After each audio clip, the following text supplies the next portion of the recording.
What's up, everybody? Welcome to Queer Girl Straight Skates. I'm Rebel, and today I'm going to attempt to do some beginner floor work on roller skates. Now, what's floor work, you might ask? Well, it looks a little bit like this.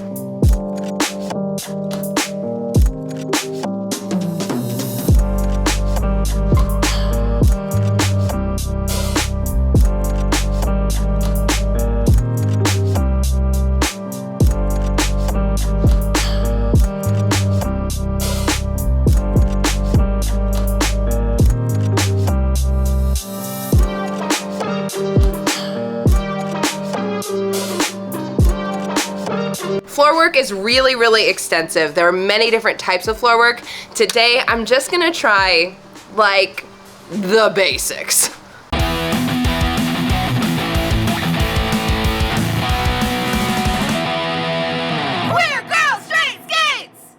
Queer Girl Straight Skates is a YouTube channel full of roller skating tutorials, reviews, general roller skating lifestyle videos. And so if you're a roller skater, if you want to be a roller skater, I really think that you should subscribe, hit that notification bell so that you can get notified when I post. I put out new videos every Tuesday. So in order to help me out with this journey of floor work, what I am super excited to try out is these things. Now, these things you may not recognize at all, and that's okay. That's because they are a new product made by one of my favorite skaters. Her name is Stacy, and you may know her if you live in Australia, or maybe you don't live in Australia and you've heard of Roller Fit. Well, Stacy runs Roller Fit, and Stacy is a great skater who decided to create something for skaters who wanted to have support on their palms when they were jam skating or taking classes, but didn't want to feel so constricted by a wrist guard. So she invented palm sliders. Now, I'm super excited to try these out because they're really well made. Like, it has hard plastic and it has this moisture wicking material underneath to keep your hands cool, but I don't feel like I have something that's holding me back, and that is what I was really nervous about when it comes to floor work. Is I know I need to use my wrists a lot, but I also knew my hands were gonna be on the ground a bunch. So we're gonna try these out, and if you wanted to get some palm sliders, you can get them at Roller Fit. Okay, so from what I have observed, the key to floor work is just getting down there, having a core, and adding pizzazz. I definitely don't have a core, but I do have pizzazz. So based off of what I've seen on the internet and what I have viewed other skaters doing well, I'm going to just mimic things that I have seen them do. And if you want to mimic along with me, maybe you can too. I'm not saying that I know what I'm doing, because I absolutely 100% do not know what I am doing. But that's the glory of this video. So the first thing that I'm gonna do is like the very first thing that anyone even told me to do, getting down on the ground, and it is getting onto your, whoa, snap, okay. It's getting onto your jam plugs or your toe stops or whatever you're doing, and then going out, and then switching, and going out, switching. Ah! Okay. I was on a frame. Kick.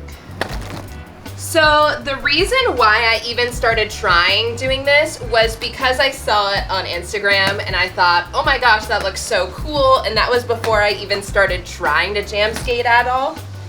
And from everything that I've seen on the internet, it is really important to like keep your core tight and to hold yourself up, because as soon as you like lean forward or back, you've kind of lost it. But for me, what's really hard about this is that it's so much strength. Like, it takes so much strength to do this, and it looks like it shouldn't take that much strength, but in all reality, it really does take so much, and it is just so impressive. So once you are down in this position, one thing that One thing that I heard from people who are way better at this than I am is to practice just going from here and switching and going to the other toe stop or jam plug or just top of your skate, and just learning how to control being on the different sides and just building up that strength within your core. Can you do it with toe stops? You can definitely do this with toe stops, yes. Yeah, so you don't need jam plugs. You can definitely do it with toe stops. I would recommend putting your toe stops higher up and having smaller toe stops, but you can still definitely do it with toe stops. Okay, so now that we're down here, we're gonna get to the cool floor work part that I'm scared of. We are going to use our wrist, which a lot of what you're doing involves your wrist, so you might wanna kind of like warm up your wrist a little bit before you do this. But you're gonna get down kind of like in this position, so you're gonna have your wrists or your palms on the ground supporting you, and you're gonna have your body up like this. And what I've been told is that the wider your feet are, the easier this is, but I'd like to say that this is actually just really hard no matter what. Okay, so what we're gonna do, we're gonna lift ourselves up, and then we're gonna retract, and we're gonna cross over one of our feet, and then we're gonna go back out, and then we're gonna bring it in, and then bring it out. And this takes a lot of core strength, and it's really hard.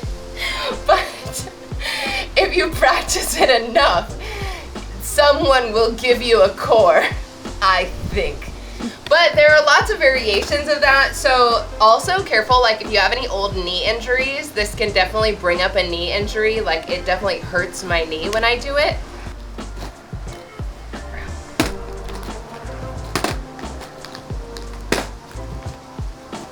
Good job, good.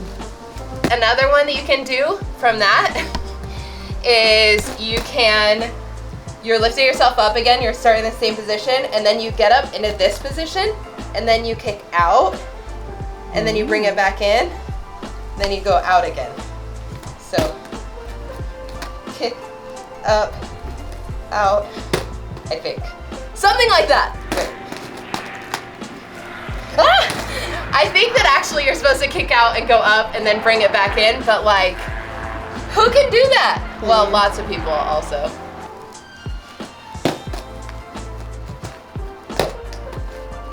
Get it, babe. Oh, God. It looks so good. It looks so good. It's so hard. Okay, so we're gonna do another one that's in the same position. So you're pulling yourself up, and then you're crossing over, and you're bringing it up and out. So you go out with it. The next thing we're doing, whoa, it actually is gonna start standing up, and this is something that looks a lot better when you're flexible. So what you're gonna do is essentially we're trying to go to the ground, we're spreading our legs wide, and we're trying to spin in a circle on the ground. Essentially, the way I get into this is I kind of use a side stance kind of a thing, and then I just start spinning myself around. That booty, though. And then you get out of it.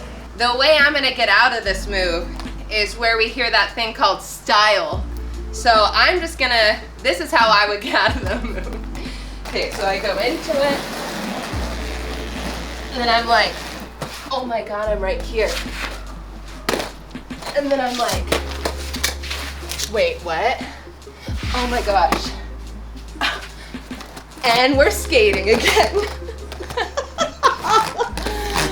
I'm aware that that death drop wasn't a real death drop. It's concrete and I'm scared. So don't get mad. Now, floor work can be really, really intimidating, especially when you're a beginner like myself. So one thing that I like to do to kind of fill in the blanks when I feel unsure or when I'm like actually physically exhausted within trying to do floor work is that I will pose. Now, something that y'all probably know, but I'm just gonna remind you, is that like, whatever it is that makes you you and makes you feel sexy and great and cool, like do that while you're skating. Don't just try and be like everyone else, especially when you're trying something new and you're like, I suck at this. How do I make myself feel confident while I'm practicing? One way to do that is by adding something I'd like to call posing. So when you're a beginner and you're doing floor work like myself, you're gonna find yourself in a lot of awkward positions, either because you've done something incorrectly or because you're just so physically exhausted that you literally cannot continue doing the move. And so this is when we want to take our bodies and pose.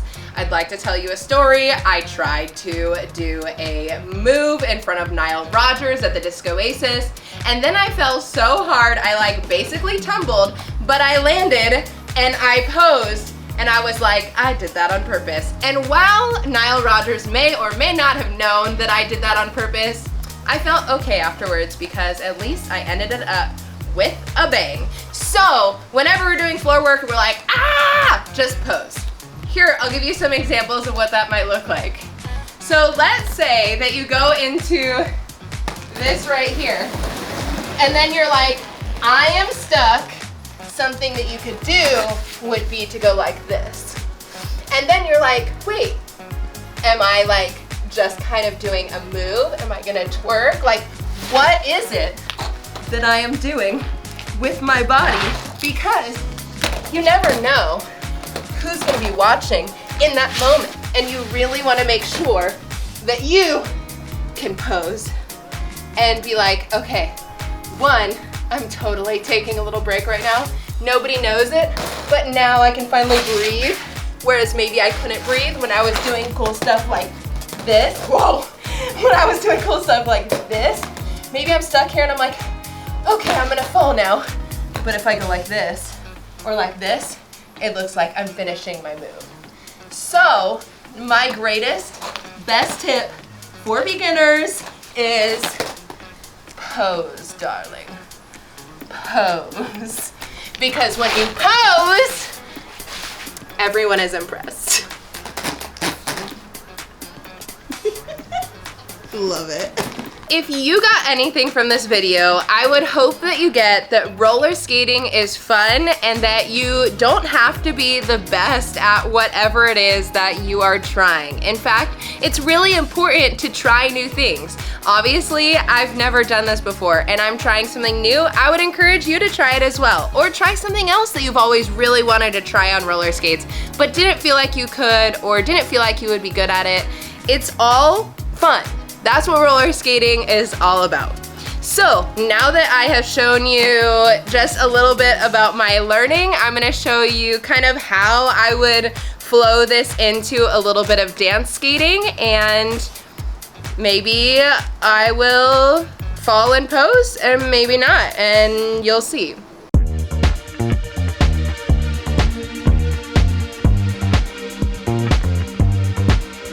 Just another sunny day in Southern California. It's where the people came to play.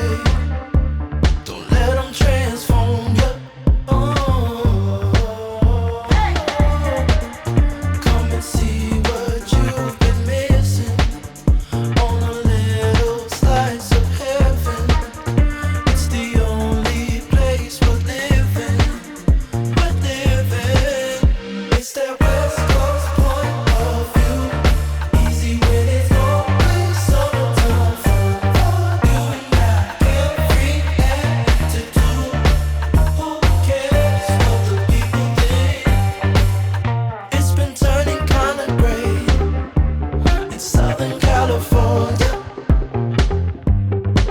but I'm allergic to the rain. What happened to euphoria? After having done a bunch of floor work and really trying out these palm sliders, I have a few thoughts about them.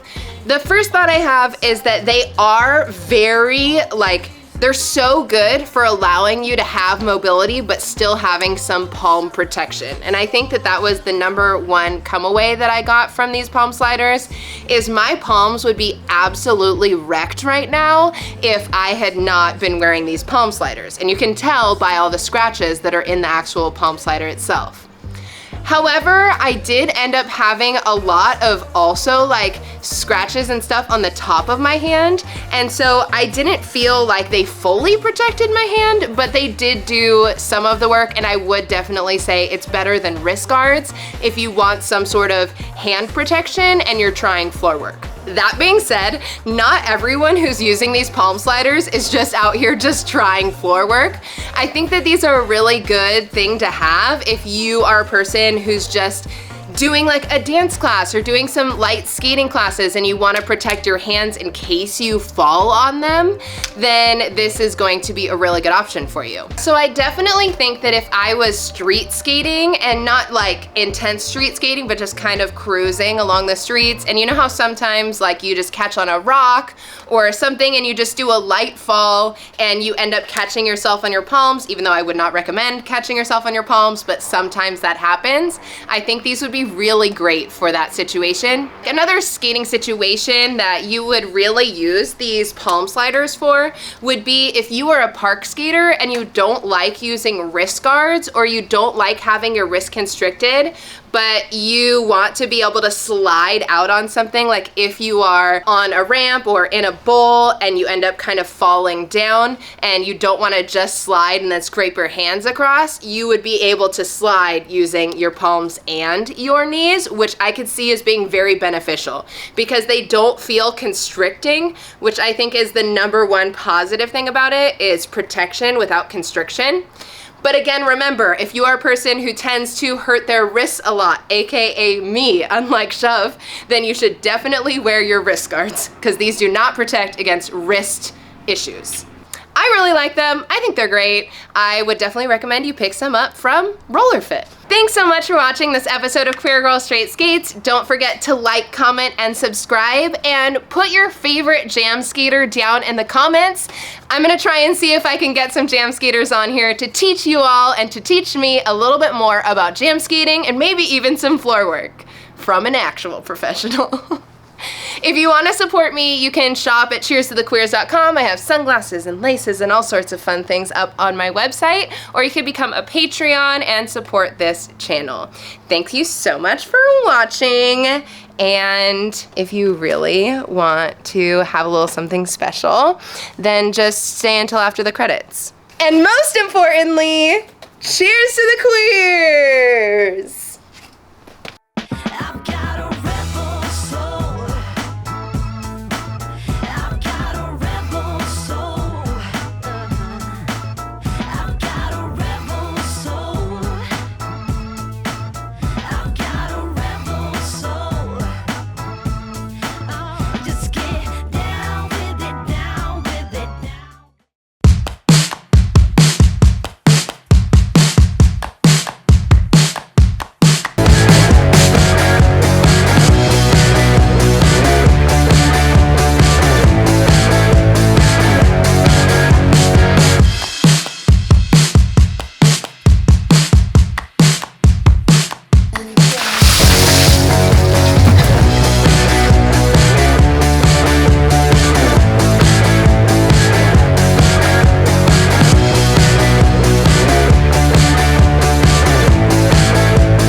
I'm still living on roller skates.